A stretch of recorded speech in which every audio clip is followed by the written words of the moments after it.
Buenos días a todos, buenos días a los que nos ven, nos escuchan. Estamos en el versículo número 3 del capítulo número 2 de la carta de los Hebreos. Es ahí donde hemos estado, ha ido avanzando un poquito, ¿no?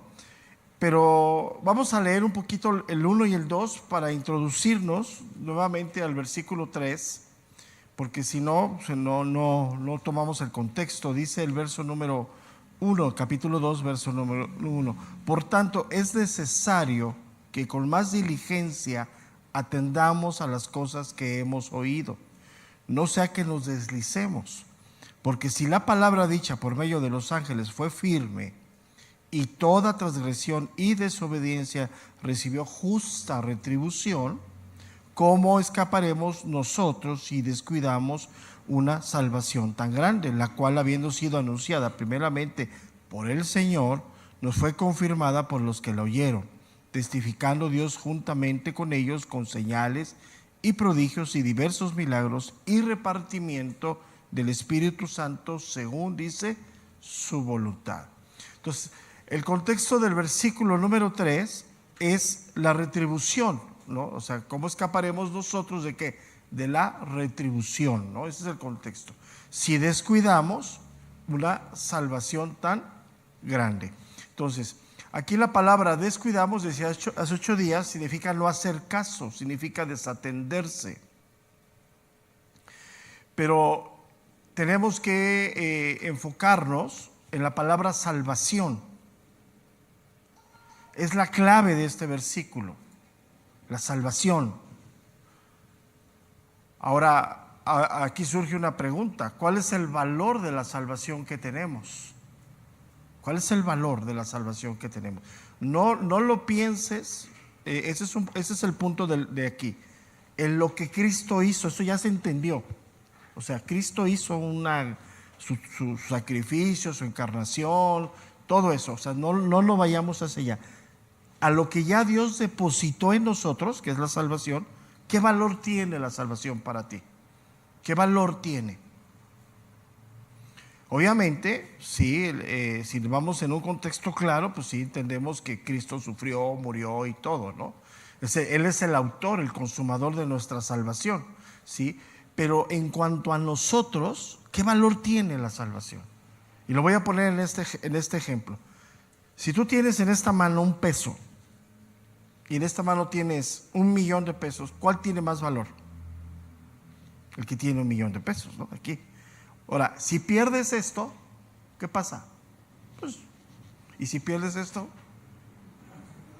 Entonces, el mismo valor de la salvación es lo que implica no descuidarla. O sea, lo valioso, lo que lo cuidas. Lo valioso lo tienes en estima, ¿no? O sea, estoy poniendo algo que nos hace razonar. O sea, un peso, pues te lo traes aquí en la bolsa, ¿no? Y a veces, ay, sí, aquí traigo. Pero si trajeras 1,000,000 de pesos en la bolsa, pues yo creo que traerías la bolsa cosida, ¿no? En el pantalón, amarrada, no sé. ¿Sí me explico? ¿Por qué? Porque dices, ¿cómo voy a perder 1,000,000 de pesos? Ahora, ¿cuál es el contexto moderno? Se ha desestimado lo que Dios ha hecho en nosotros. Ese es el punto. O sea, hoy con una simple declaración de fe, dice, ¿eres salvo? Sí, pero no es simple. O sea, es una declaración de fe. La salvación no nos ha costado, ¿estás de acuerdo? Es gratuita de parte de Dios. Pero eso no quiere decir que no tenga un valor, ni siquiera lo que Dios pagó y ni siquiera el valor que Dios ha depositado. Por eso el escritor aquí, ese es el contexto del versículo número 3. ¿Cómo descuidaremos nosotros, o sea, los que hemos recibido? Dice, ¿cómo escaparemos nosotros si descuidamos una salvación que dice tan grande? Y esa expresión, una salvación tan grande, por el alto valor que tiene hacia nosotros, lo que Dios nos ha dado. Entonces, la grandeza de la salvación hace que no la descuidemos. Y el ejemplo que te pongo es 1,000,000 de pesos contra un simple peso. O sea, valen lo mismo, ¿no? O sea, el valor del peso ante el dólar es el mismo, pero juntos 1,000,000 vale más que un peso. Entonces, por eso se considera que descuidar la salvación es una negligencia de parte de nosotros. Somos negligentes. Porque muchos consideran que la salvación es como cuando adquieres un pasaporte, ¿no? O sea, yo tengo mi pasaporte, ya tengo entrada al cielo. Entonces, como ya tengo entrada al cielo, pues voy a vivir este tiempo como se me venga la gana. Total, pues ya tengo mi pasaporte que dice eternamente cristiano, ¿no? Ahora, en cuanto a Dios, sí. O sea, la salvación en cuanto a Dios es eterna, no se pierde. En cuanto a Dios, sí. Pero ¿qué pasa en cuanto a nosotros? O sea, todavía ni tú ni yo, los que estamos aquí presentes, hemos llegado a la culminación de nuestra vida espiritual, nuestra culminación de nuestro caminar en Cristo, ¿no? Hasta que muramos o Cristo venga. Entonces, por eso hoy en día la salvación, o sea, lo que implica la salvación, el guardarla, el guardar nuestra vida, se ha descuidado enormemente, ¿sí? Entonces, ahora, ¿por qué es grande la salvación? ¿Sí? Primeramente es grande porque nos ofrece eternidad con Dios. Es el punto número uno. Recuerda que el hombre en su conciencia, bajo la creación, está la eternidad. Todo mundo tiene la conciencia en esa parte, ¿sí? Pero ¿qué nos asegura la salvación? Primeramente por la eternidad con Dios. O sea, ponle ahí, perdura para siempre. En cuanto a Dios, o sea, lo que Dios te ha ofrecido, lo que Dios te ha regalado es para siempre. Ahora, ¿por qué es grande? Porque nos hace participar de la vida de Dios, la vida Zoe que hoy tenemos, la vida de Dios.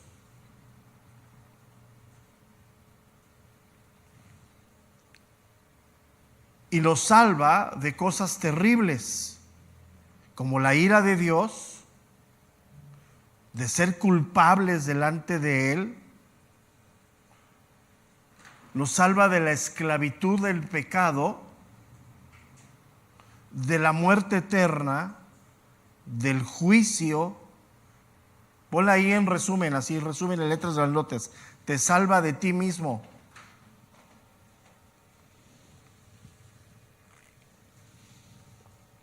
Porque ¿quién es el peor enemigo que tenemos? El yo que traemos bien puesto, ¿no? Yo. Ahora, es grande porque trae grandes bendiciones. La primera, anótala ahí por favor, la primera bendición, la más grande, la entrada a la presencia de Dios. Y Hebreos es una de las cartas que nos va a enseñar la entrada que tenemos al trono de la gracia. Eso se llama comunión con Dios. Eso es personal, eso, si quieres anotarle ahí, nadie te la quita más que tu propio yo. O sea, nadie puede en este mundo quitarte la comunión, la relación personal que Dios abrió a través de la sangre de Cristo. Pero tú sí. O sea, tu propio yo, no vas a Dios, vas con soberbia y Dios rechaza todo eso. Otra de las cosas de la bendición que nos da herencia eterna. Y ponle ahí, no dinero. No hay dinero.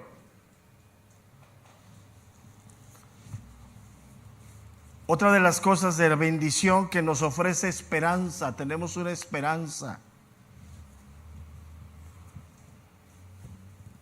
Tenemos un propósito en la vida. ¿Cuántos dicen amén? Ya no andas así, todo, que no sé qué. O sea, el propósito en la vida no son cosas naturales. El propósito en la vida habla de cosas espirituales. Hay un propósito en la vida. Otra de las grandes bendiciones es que nos incluye en la familia de Dios.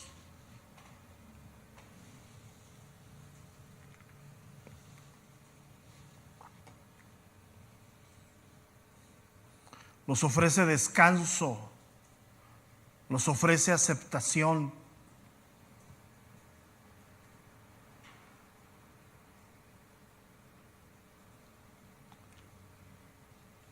Quita de nosotros la soledad, el despropósito.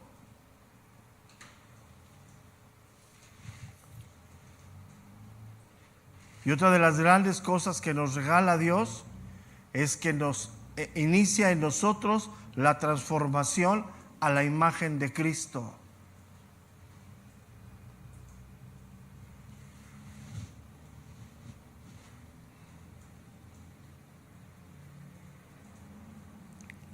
Ahora, hay muchas cosas que todavía no alcanzamos a comprender plenamente tú y yo. Hablar de la salvación, de la eternidad, de la comunión, de la transformación, de la renovación, no alcanzamos a comprender. Pero en su gracia, conforme vayamos caminando, nos vamos a ir estableciendo, vamos a ir teniendo esa revelación. Primera carta de Juan, capítulo 3, versículo número 2.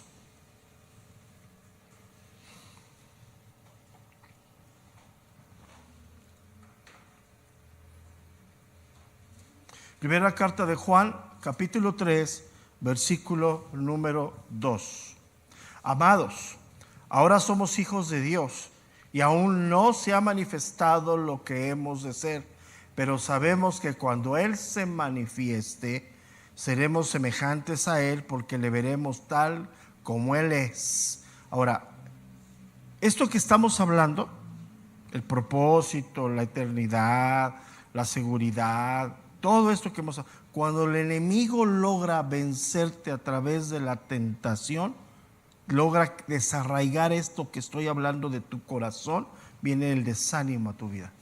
Cuando tú le abres puertas. Y es bien peligroso eso. Cuando el enemigo te convence de poner otras cosas por encima de lo que Dios te ha ofrecido en la salvación, vas en camino de destrucción. Y Él va a trabajar arduamente para eso. Entonces, ¿por qué es grande la salvación? Por las grandes bendiciones que nos trae. Y obviamente, por el precio tan alto que costó la vida de Cristo. Costó su encarnación, su obediencia, su humillación, su sufrimiento, su muerte. Por eso el escritor dice, ¿cómo descuidaremos una salvación tan grande? Entonces, la salvación que Dios nos ha dado, nos ha regalado, es completa, total. Pero recuerda lo que leímos, aún no se ha manifestado lo que totalmente. ¿Qué quiere decir eso? ¿Seguiremos enfermando? ¿Seguiremos padeciendo? Sí. Entonces, la salvación involucra todo nuestro ser, cuerpo, alma y espíritu, todo. El cuerpo es el último, va a morir, va a envejecer. Ese es el hombre exterior, que cada día se decae más, ¿no? Pero el hombre interior, ¿cómo es? Se fortalece el alma, el corazón.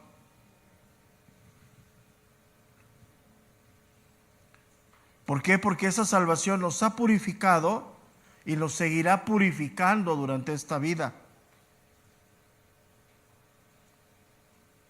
Entonces impacta todo nuestro ser.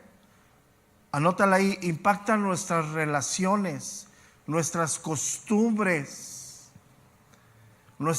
hasta nuestra manera de hablar. Impacta todo.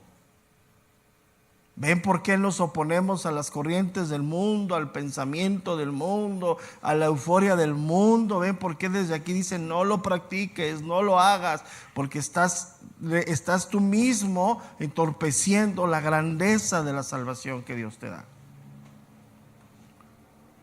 Pero si cedes a la tentación, si cedes a lo que el enemigo gana, te va invadiendo, te va quitando todo eso. ¿Cómo podemos entender en una sola palabra? Lo que hace la salvación es que renueva nuestra mente. Nuestras ideas son reformadas porque empezamos a pensar conforme a la mente de Cristo. Ponle ahí en tus notas, conforme a la revelación que Dios nos da.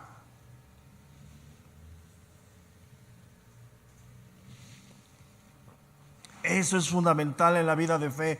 Si hoy no te estás renovando, estás retrocediendo. Y es tremendo eso.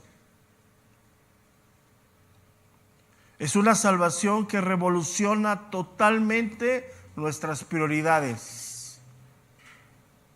Si hoy tu prioridad no es crecer a la estatura y a la plenitud del varón perfecto, Se puede dudar inclusive que seas salvo. Ya me pasé otra vez, ¿verdad?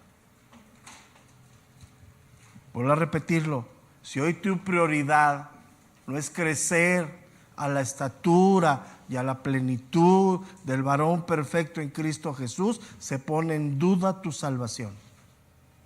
Ahí te lo dejo de tarea. Si hoy tu expectativa es hacerte mejor abogado, licenciado, ya perdiste. Estoy diciendo que no lo hagas, ¿eh? Yo no estoy diciendo que no lo hagas. Pero ¿cuál es tu prioridad? Porque buscar el reino de Dios y su justicia, ¿y qué más? Dice. ¿Y todo lo demás cómo será? Pero cuando volteas el orden, bye. ¿Y cómo vas a renovarte? Anótala ahí. Y los que están viéndome, a través del discipulado. No te tomas una pastilla de discípulo en la mañana cada 8 horas y no son aspirinas. La fe viene por el oír y el oír por la palabra de Dios. Y si te fijas, en los últimos años se ha ausentado el discipulado de las iglesias. Eso no era hace 30 años. Todo el mundo hace 30, 40 años estaba en el instituto, tomaba doctrina básica, no solamente eran congregantes de 15, 20 minutos, llegaban a la doctrina en la mañana, se discipulaban, se quedaban al servicio, servían hace 20, 30 años. Yo vengo de esas familias, yo lo doy testimonio, yo lo viví con mis tíos.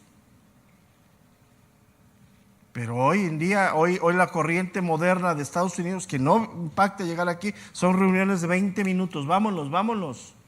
20 minutos con esta cabezota llena de sapos y ranas, ¿qué te vas a renovar?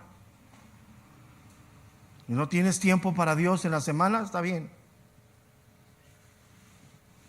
Entonces, ¿cómo podemos entender? La salvación que Dios nos da transforma nuestro carácter, lo que somos.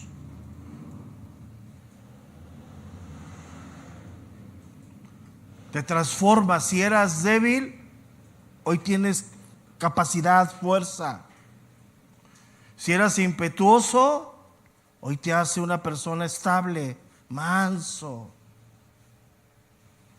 Si eras agresivo, te va a transformar en una persona amable. Y así, cada uno. Si eras el hermano limón, o ya eres naranjada, ahora eres limonada, ahí vas. Ahí vas. La evidencia de esta renovación es tu comportamiento. Entonces, erradicamos totalmente el pensamiento de la iglesia moderna de doblez. No existe bíblicamente. Es un juego peligroso para ti. No puedes simular que eres cristiano. No puedes tener un comportamiento aquí y uno afuera. Erradícalo totalmente. No te dejes arrastrar por esos contumaces habladores de vanidades que se paran aquí con carita de cepillín, así, uy, bien bonitos y tremendos. O sea, no te dejes llevar por ellos. No escuches su bla, bla, bla, bla, bla, bla, bla. Eso no es un sostenimiento bíblico. Dios te está transformando, sí, estás luchando, estás teniendo una guerra encarnizada entre el viejo hombre y el nuevo hombre, pero si te fortaleces en Dios, ¿quién va a vencer? El nuevo. Entonces ya ese tipo de vida de que nos bajamos de aquí y aquí hablas del amor de la pareja, del amor a tu familia, y bajas y golpeas a la esposa y tienes a los hijos ahí. Ese tipo de cosas no existen. Porque Él va transformando todo nuestro ser. Si éramos mentirosos, nos hace veraces. Si éramos avaros, nos hace generosos, Dios. Si eres una persona envidiosa, hoy te regocijas en dar a los demás. ¿Y por qué es grande? Porque tiene la esencia de Dios mismo. ¿Qué hizo Cristo? Todo lo que estoy hablando, Él se comportó así.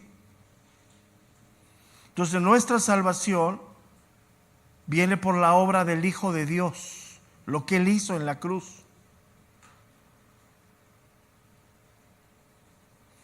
Fíjate, y él está implícito en todo. Él es la salvación y Él es la meta de la salvación hasta que lleguemos a la estatura de la plenitud del varón perfecto en Cristo Jesús. Y vamos siendo transformados de gloria en gloria, poco a poquito. ¿Hasta cuándo se completará nuestra salvación? Hasta que muramos o Cristo venga por nosotros. Pero sin embargo ahí vas. Entonces, anótala ahí, no puedes ser el mismo cristiano hoy que hace 10 años. No puedes. Es más, si hoy estás peor, arrepiéntete. Ahorita pasamos y te exorcizamos.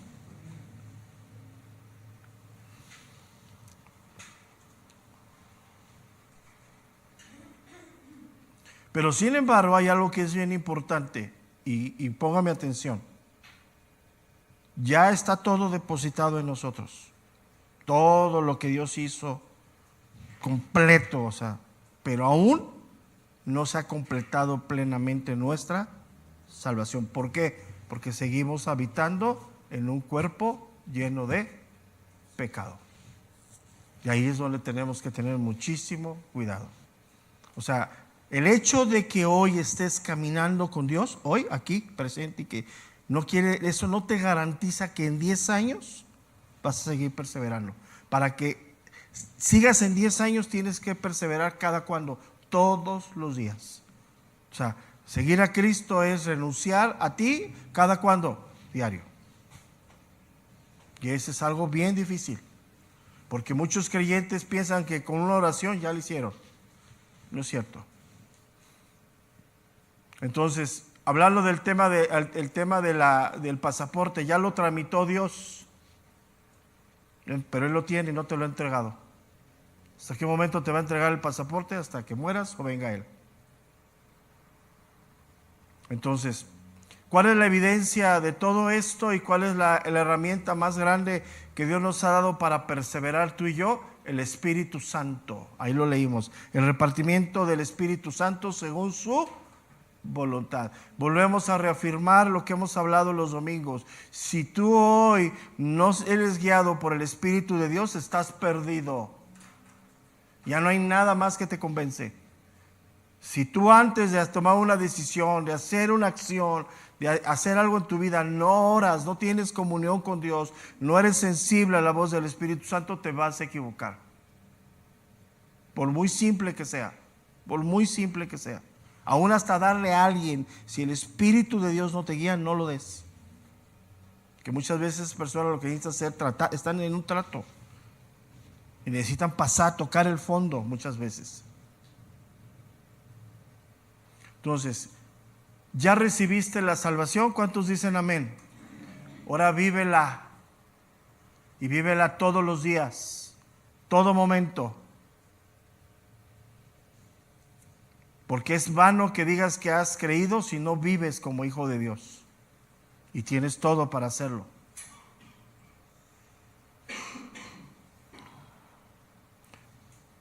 Por eso, vamos al versículo número 1. Por tanto, es necesario que con más diligencia atendamos las cosas que hemos, ¿qué dice? Oído. ¿Qué quiere decir esto? Que la salvación, para que la vivas, requiere dedicación, requiere abnegación, entrega. Y debemos dejar de ser cristianos de medio tiempo, hermanos. Eso no sirve. Si eres cristiano de medio tiempo, eres pecador de tiempo completo. Ya me volvió a pasar. Es que es real, es lo que nos han dicho. El domingo vengo y es el día del Señor, el domingo un comportamiento diferente, pero después de eso, ay Señor.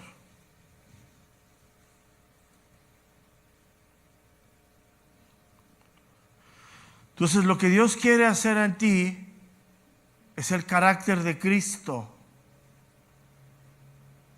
Ponle ahí, Dios me quiere hermosear. Y los que están a tu lado lo van a agradecer.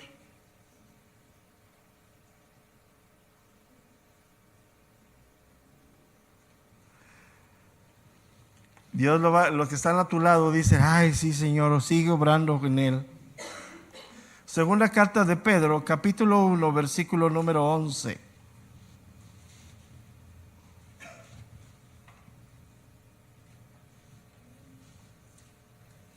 Segunda carta de Pedro, capítulo 1, versículo número 11.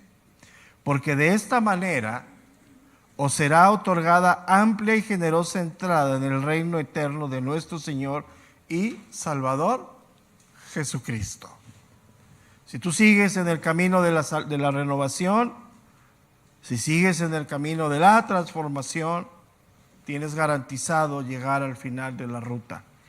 Si no, cualquier adversidad, ¿sí?, va a golpearte fuertemente. Dice la segunda parte del versículo número 3. Dice, la cual, habiendo sido anunciada primeramente por el Señor, nos fue confirmada por los que la oyeron. Una de las grandes revelaciones que da el Nuevo Testamento es que la revelación que hoy tenemos de las Escrituras es prácticamente la voz del Señor hablando al mundo, que es la obra del Espíritu Santo. Por eso la salvación es tan grande, porque ya no hay intermediarios como del Antiguo Testamento, que fueron los ángeles. Hoy es el Espíritu de Dios. Hoy el Espíritu de Dios está convenciendo al mundo de pecado, de juicio y de justicia. Es la obra del Espíritu Santo. Entonces, el Señor Jesús vino a proclamar el Evangelio. ¿Sí? Él habló acerca de la redención, que es lo que el Nuevo Testamento nos afirma. Y ya entendimos que el Señor Jesús no vino a anular la ley, sino la vino a cumplir.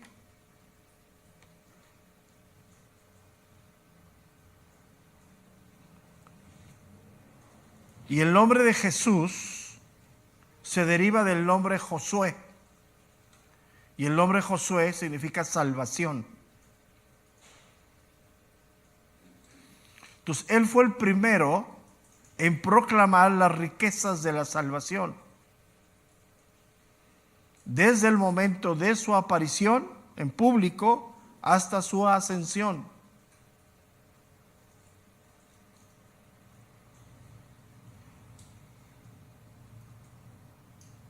Entonces, él descendió del cielo con ese propósito, venir a proclamar las buenas nuevas.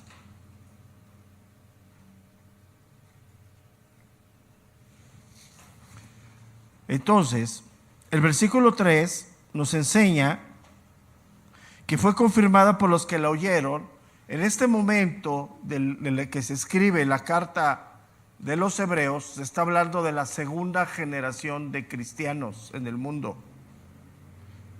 Personas que no habían visto ya personalmente a Cristo, pero se había pasado el mensaje entre ellos.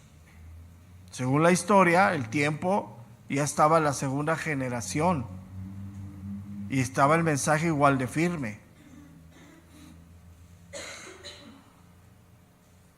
Entonces, el escritor de Hebreos se entiende que está dentro de esa segunda generación. Él no lo vio, no lo escuchó hablar. Esos fueron los primeros.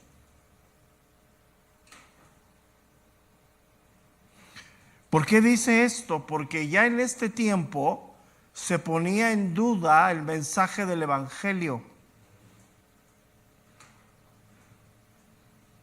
Si había venido de Dios o no de Dios. Y recuerda lo que hubo en la primera generación, donde estaban los apóstoles, ¿sí? Señales y prodigios y diversos milagros. Y recuerda el repartimiento del Espíritu Santo en el Pentecostés.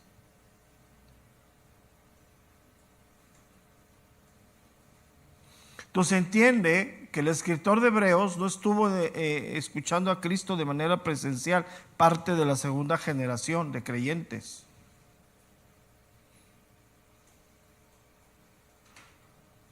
Pero ¿qué nos enseña? La fidelidad de los oyentes al mensaje de Dios.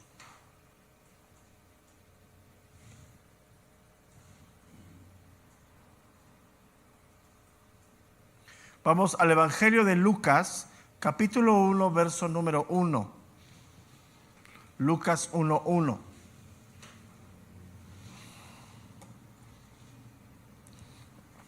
Puesto que ya muchos han tratado de poner en orden la historia de las cosas que entre nosotros han sido ciertísimas, tal como nos las enseñaron los que desde el principio lo vieron con sus ojos y fueron ministros de la palabra.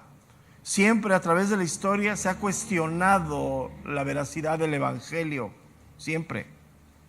Pero los testigos están. ¿Y quién avala eso? El Espíritu de Dios.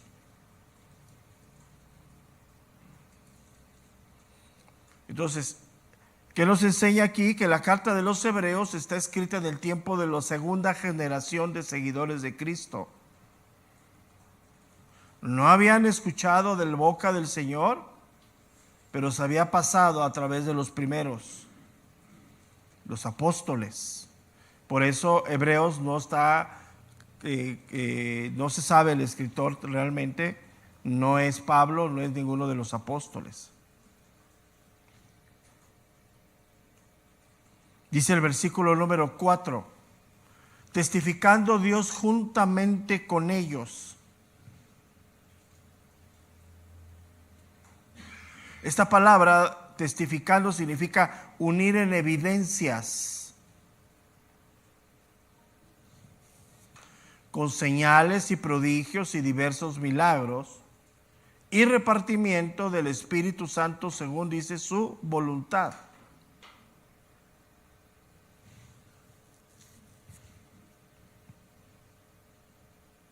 Entonces, lo primero que vemos aquí, que en el tiempo de Dios Él determinó hacer prodigios y milagros como afirmación del Evangelio. Y ahí es un tema bien álgido. ¿Seguirán los milagros? Pues yo digo que sí, pero no son evidentes, no es un instrumento de parte de Dios en este tiempo, es parte de la soberanía de Dios, ¿no? ¿Por qué digo que sí? Pues porque estamos tú y yo aquí. Somos un milagro de Dios, si no, no andaríamos, ¿no? Pero no es como lo que hoy se busca, que se ora y que el milagro y de que pongo la línea y no, todo eso ya lo saben, ¿no? Todo eso es basura, totalmente, ¿no? Show montado, ¿no? Nada de eso existe. Entonces, si en ese tiempo si hay milagros, sí, vamos a dejarlo que sí, y es soberanía de Dios y Él determina, ¿no? Porque pues es lo que el mundo pide milagros, pide ver para creer y eso pues es otra cosa, ¿no? Entonces, por eso, lo principal, anótalo ahí, es la proclamación del Evangelio. Después de eso, vienen las señales, los prodigios y los milagros.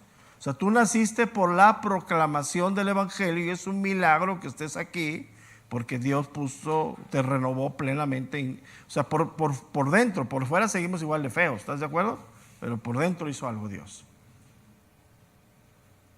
Entonces, en ese tiempo, en la historia, en el tiempo de la iglesia primitiva, la primera iglesia, los apóstoles, el Evangelio iba acompañado de señales, prodigios y cosas sobrenaturales. Y eso es algo que en ese tiempo era así. Porque se estaba desarrollando la iglesia, estaba surgiendo la iglesia. ¿En dónde podemos ver toda esa historia? En el libro de los Hechos. Milagros. Todo lo que sucedió, que daba vista a los ciegos, que pasaba la sombra de Pedro y había todo eso. El pañuelo, el trapo de Pablo, pero eso era el tiempo de establecer la iglesia, el evangelio, la salvación, ¿sí? Pero sin embargo hoy se busca eso como algo normal y ya no es el tiempo. O sea, hoy sigue vigente la proclamación, dice, de la palabra de Dios. Entonces, testificando Dios juntamente con ellos, ¿sí? Con señales, prodigios y diversos milagros. Dice la última parte del versículo 4, y repartimiento del Espíritu Santo según dice su voluntad.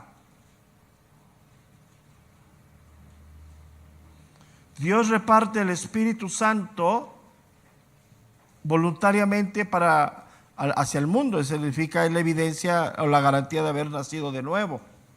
Pero dentro de ese repartimiento están los dones. Y Él reparte los dones como Él quiere. En el momento de nacer de nuevo, vienen los dones a tu vida. Viene, además, inclusive viene hasta el llamamiento al pastoreo, al ministerio, a todo eso.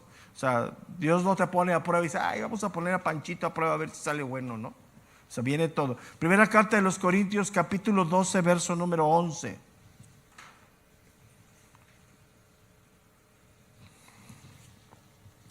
Una de las cosas fundamentales que debemos establecer y poner como una doctrina fundamental, que es un solo espíritu.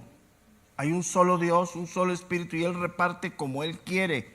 Primera carta de los Corintios, capítulo 12, verso número 11. 12, 11. Pero todas estas cosas las hace uno y el mismo espíritu, repartiendo a cada uno en particular como Él quiere. Entonces, Dios nos ha dado primeramente la evidencia del Espíritu Santo al haber nacido de nuevo como garantía. Sí, y ahí vienen los dones a tu vida. Y viene aún inclusive el llamamiento ministerial. O sea, Dios es perfecto, Dios no duda. O sea, Él conoce perfectamente, ¿no?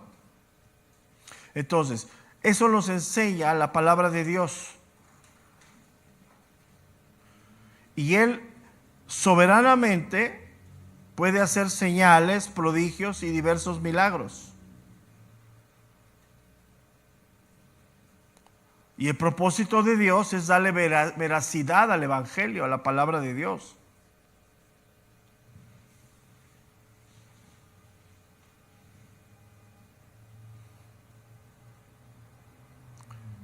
Y en el versículo número 5 vuelve al mismo tema, ¿sí?, de la superioridad del Hijo sobre todas las cosas. Y eso es bien importante. O sea, hablar de la superioridad del Hijo es hablar de la obra de Dios en el contexto del Espíritu Santo. Él da como Él quiere. O sea, el Hijo salva a través de su obra redentora y el Espíritu Santo viene a hacer la obra de salvación, el repartimiento, los dones, el llamamiento, todo lo hace soberanamente Dios. ¿Por qué es esto? Los ángeles no intervienen en cuanto a los dones ni en cuanto a la salvación. O sea, un ángel no te va a dar ningún don, solamente lo da Dios. En el momento de nacer de nuevo, todo surge ahí. El paso del tiempo te vas dando cuenta. Dios te va afirmando. Entonces, ya Dios te dio todo. Estás completo en Cristo.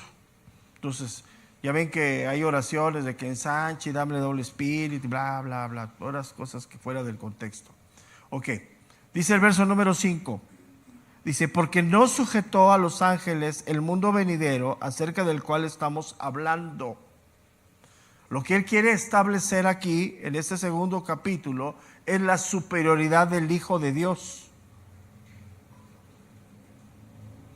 Los ángeles siguen siendo criaturas sujetas al Creador.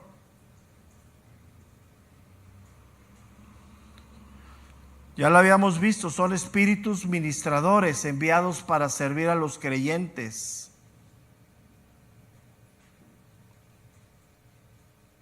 Y en el mundo por venir, cuando Dios establezca su reino, el que va a gobernar es el Hijo, no los ángeles. Ellos nunca han gobernado.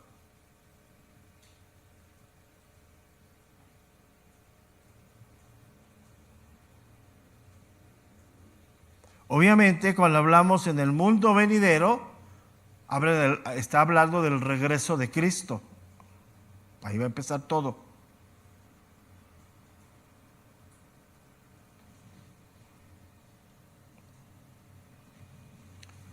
Dice el verso número 6, pero alguien testificó en cierto lugar diciendo, ¿qué es el hombre para que te acuerdes de él, o el hijo del hombre para que lo visites?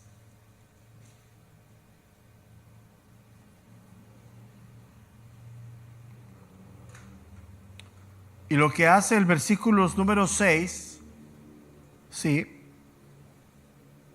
va al Salmo número 8, sí, ahorita lo vamos a ver, Pero el propósito que Él quiere es que la Escritura hable para establecer claramente al Hijo de Dios soberano sobre todas las cosas.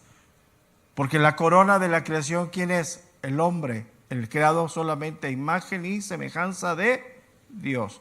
Pero seguimos siendo criaturas. Hay un creador.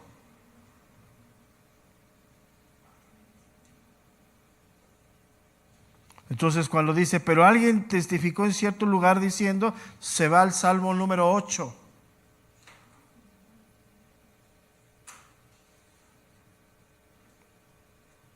¿Quién escribió el Salmo número 8? David. ¿Qué es lo que pone aquí el escritor de Hebreos? Que la palabra de Dios está por encima de todo. O sea, si quieres preguntar qué es un ángel, la Biblia te enseña que es una criatura. Si quieres preguntar qué es el hombre es creado por Dios. Si quieres preguntar quién está por encima, Jesucristo por encima. Y la misma escritura da evidencia de todo eso. Entonces, ¿qué quiere decir eso? Que no somos mini dioses ni diositos, somos creación de Dios.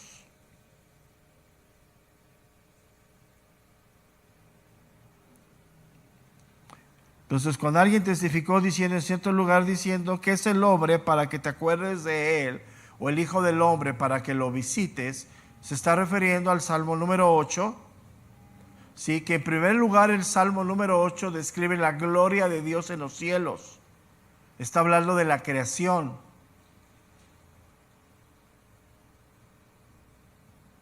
Y David compara en ese salmo los cuerpos celestes con el hombre, ya que el hombre sigue siendo una partícula la más pequeña en el mundo, ¿no? En la creación.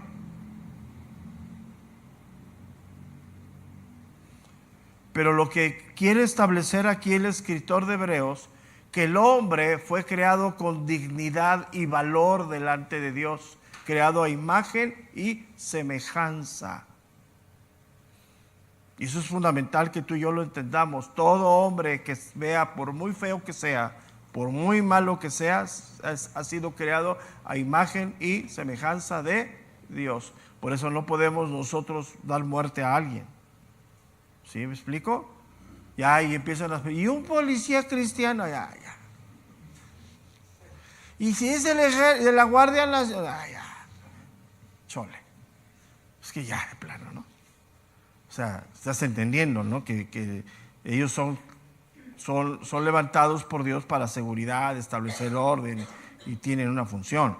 Pero tú no puedes agarrar y matar a alguien nomás así porque amaneciste de malas, ¿no? Entonces, simple y sencillamente, ¿por qué? Porque el peor de los hombres es creado a imagen y semejanza de Dios. Génesis capítulo 1, verso número 26. Génesis 1, 26. Dice, entonces dijo Dios, hagamos al hombre a nuestra imagen conforme a nuestra semejanza.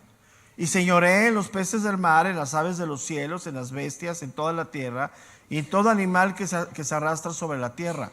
Y creó Dios al hombre a su imagen, a imagen de Dios lo creó, varón y hembra, dice, los creó.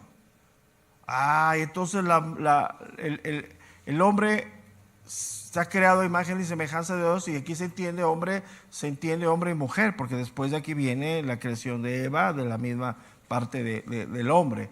Entonces todos los animales son menores que la creación de Dios, del hombre, ¿no? O sea, se entiende, o sea, todos los animales. Entonces esa modernidad que hoy tienen perrijos, ¿qué pasó?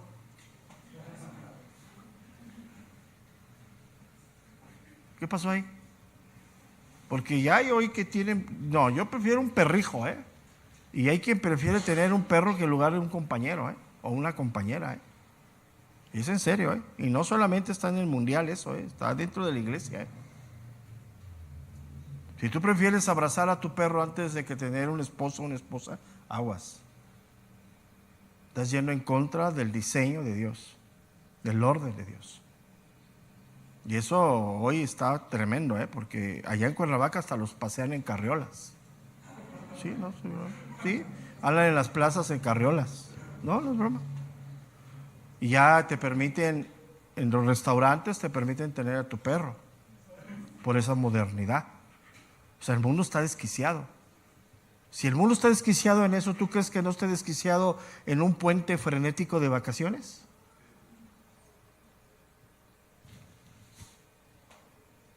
Ahorita en la mañana 3 accidentes de aquí para allá. He hecho los coches cachitos. Imagínate si van con sus familias, si llevan a sus hijos o a sus perrijos. No es en serio, es un frenesí, una locura, una locura. Pero ese es el mundo. ¿Por qué lo menciono? Porque nos creemos tan sabios y tan capaces de que queremos tomar lo que del mundo, lo que nos conviene, y lo que no nos conviene decimos esto no. Pues te voy a decir algo, si piensas así, estás bien metido en el mundo.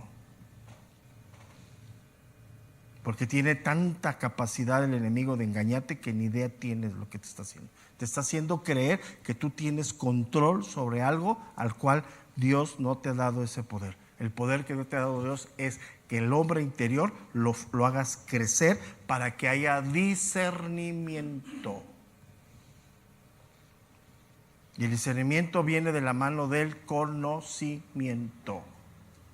Si no tienes conocimiento, un relojero, ¿cómo puede distinguir un reloj falso de uno bueno? Si son iguales.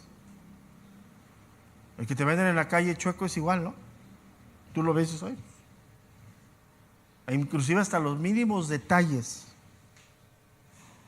Pero el escritor, el relojero lo abre y dice, nada, nomás con verlo así, nada. Chafa, chino.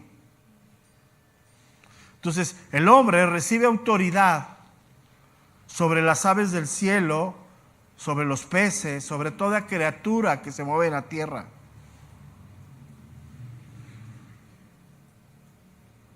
Pero la caída de Adán distorsiona todo esto.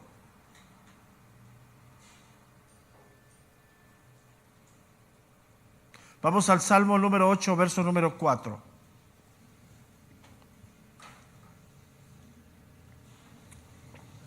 Salmo número 8, versículo número 4.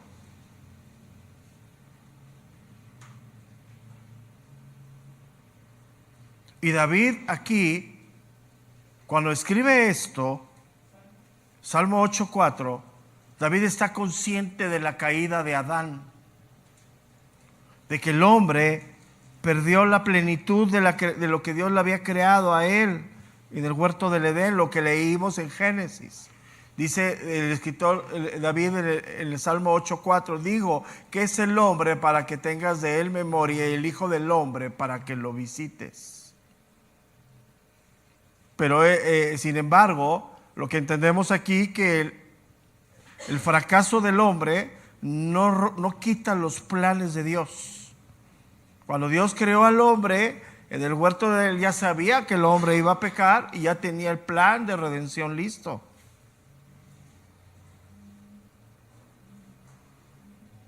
Entonces, en cuanto a Dios, lo que le deposita al hombre de llenar la tierra y sojuzgarla y señorear sobre todas las criaturas sigue vigente. Fíjate nada más esto. Pero el pecado del hombre lo hace que se someta a lo que Dios lo puso por autoridad.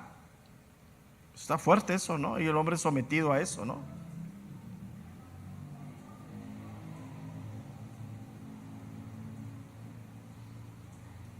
Vamos al libro de Génesis, capítulo 9, verso número 1. Después del diluvio, vuelve a establecer lo mismo.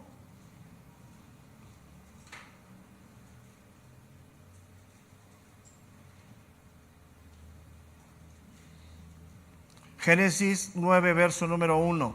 Bendijo Dios a Noé y a sus hijos, y les dijo, fructificaos y multiplicaos y llenad la tierra.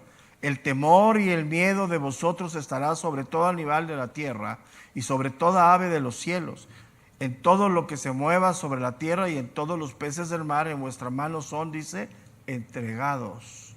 Pero ¿qué ha llevado hoy al hombre? A la distorsión total de esto. También a Abraham se le da la autoridad de gobernar también, sí, como parte de todo eso. Entonces, ¿Qué nos enseña el versículo número 6 para ir concluyendo? Que el plan de Dios sobre el hombre es perfecto y continúa. El pecado de Adán no cambió los planes de Dios. Sigue siendo la corona de la creación.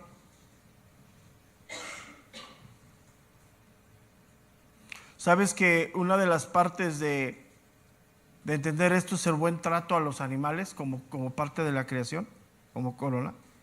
Y hoy una de las cosas que el hombre hace es cómo maltrata a los animales. Es una cosa impresionante, lo que hoy hacen. Por ejemplo, la caza de cuando salen a pescar el atún, por ejemplo, hacen matadero de delfines, hacen matadero de animales. Y así sucesivamente. Entonces el hombre está desquiciado totalmente, ya perdido. Entonces, sigue estando esa parte bien controversial, pero es cierto, el plan de Dios no ha cambiado. Dice el verso número 7, nomás lo introducimos, ya estamos por terminar. Dice, le hiciste un poco menor que los ángeles, le coronaste de gloria y de honra, y le pusiste sobre las obras, dice, de tus manos. Todo lo sujetaste bajo sus pies, porque en cuanto le sujetó todas las cosas, nada dejó que no sea sujeto a él. Pero todavía no vemos que todas las cosas le sean, dice, sujetas. Entonces, lo primero que vemos en el verso número 7, cuando dice, lo hiciste un poco menor que los ángeles, está hablando de que el pecado del hombre lo hace inferior en este momento al lugar donde Dios lo designó. Lo designó por encima de los ángeles.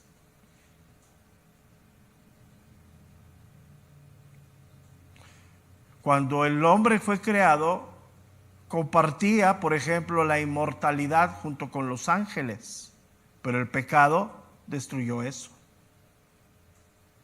El pecado hizo que la muerte entrara en el hombre. Pero cuando llegue el tiempo de la resurrección, el hombre regresará al estado normal de la creación.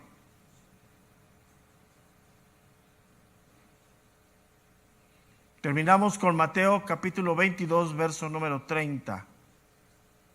Mateo 22, 30.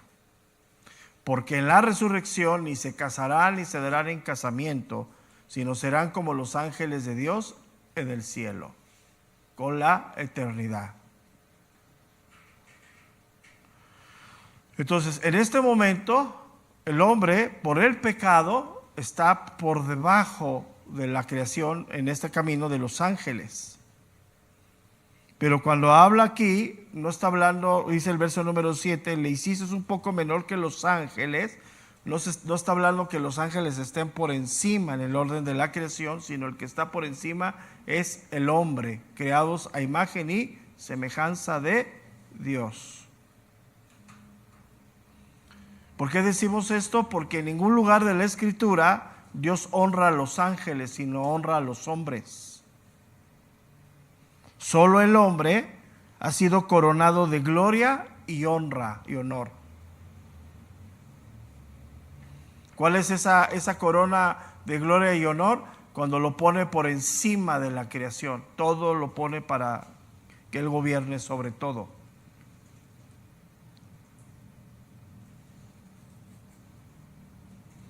Y en el mundo por venir, el hombre tomará ese lugar y gobernará absolutamente todo nuevamente, después de Dios, ¿se entiende? ¿No?